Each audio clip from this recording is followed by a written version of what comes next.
What's up, Shadow and Flamers? I've just picked up a little publication by the name of White Dwarf. This is November 2017, and the bulk of it, I'd say, is dedicated to the return of Necromunda, which, if you're an old man like me, you might remember back in the days was a great fun game run by Games Workshop to do with sort of gang warfare and stuff. So it's good to see that back. Also, good news for Lord of the Rings Hobbit fans. The return of battle companies, so that's getting a makeover and it will be looming on horizon. But what I really wanted to talk about is I noticed in the back of the section in the readers models, okay, this is about 2 pages in from the back of the magazine, there's a nice double page feature of Kev Lawrence's Gundabad Armies on Parade board from 2016. Right, so that's our very own Shadow getting a bit of love in White Dwarf. Now I took this board to display at the very first Ardicon in October 2016 up in Manchester, and it went down quite well. Yeah, everyone loved what they saw, and I filmed a short flyby video really, and then forgot about it, if I'm honest, until I saw this. So this is all it's going to be. It's just a little bit of bonus footage, just covering Kev's build and all the sort of work and effort that went into making it. So I hope you enjoy. Cheers, stay warm, winter's coming. So here's the board then, standard 2 foot square Armies on Parade size. The base itself is layered up MDF, several layers, it weighs quite a bit, and the whole project from start to finish, that's base and the miniatures, took Kev around 8 months to complete. There was other jobs going on in between that, but that's kind of like the time frame we were looking at. So there's over 100 miniatures on this board,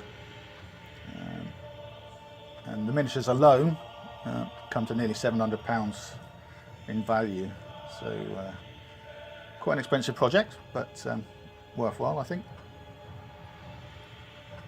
So let's have a look at some of the miniatures. So we've got the leader, of course, being Azog, foot and mounted.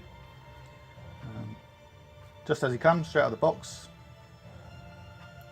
We've got a banner bearer, which I helped Kev out with. I scratch sculpted that banner, because at the time we didn't have the Forge World upgrade pack that's available to us now. Keeper of the Dungeons there. We've got Thimble on foot. And I think the mounted version is over here on the left. Yeah, there he is. So we've got a few of the heroes, not all of them, but the main ones are on. And on the other side here we've got Bolg on his stretched warg, I like to call it. And the foot version there on the left, very nice. And then we've got the cavalry, so there's 24 hunter orcs on Felwargs,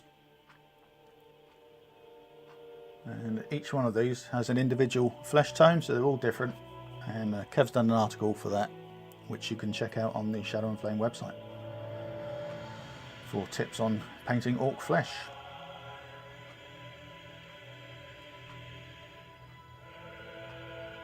So moving across to the bulk of the force, which is obviously the Gundabad infantry. So we've got 48 swordsmen, 48 spearmen, and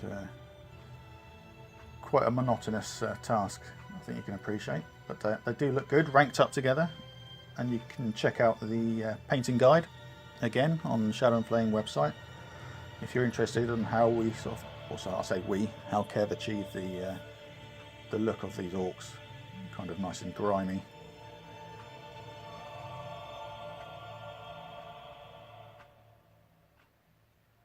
So let's have a look at the board itself. If we move over to the back, we've got this sort of mountainous area, and that's all paper mache built up with milliput layer skinned on the outside and texture carved in. Dead orc there. Can't remember if that's the one from the end or the dead pack that used to be able to get. All this snow is crushed glass from Secret Weapon, and the icicles are made from Woodland Scenic's water effects. Now on the front is one of the main features. We've got this river running right across the front of the board. The top layer of ice is again Woodland Scenic's realistic water, and the way you get it opaque is you swirl some white paint in and mix it all about, and then top it off once that's it with some crackle paint, just to get some cracks on the top there. Right.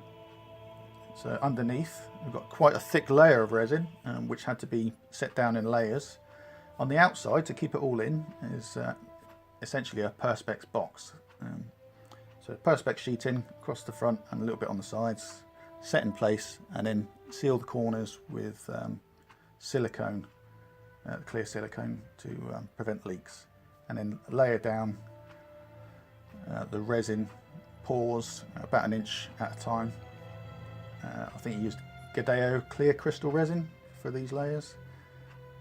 Obviously painted in the base first before pouring the resin in, with all these little extras.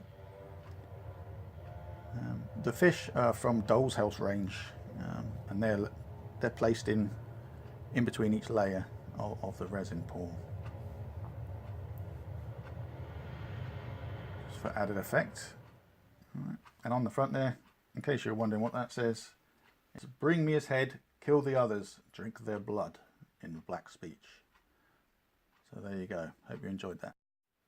So like, share, subscribe, and as always, merry miniature modelling.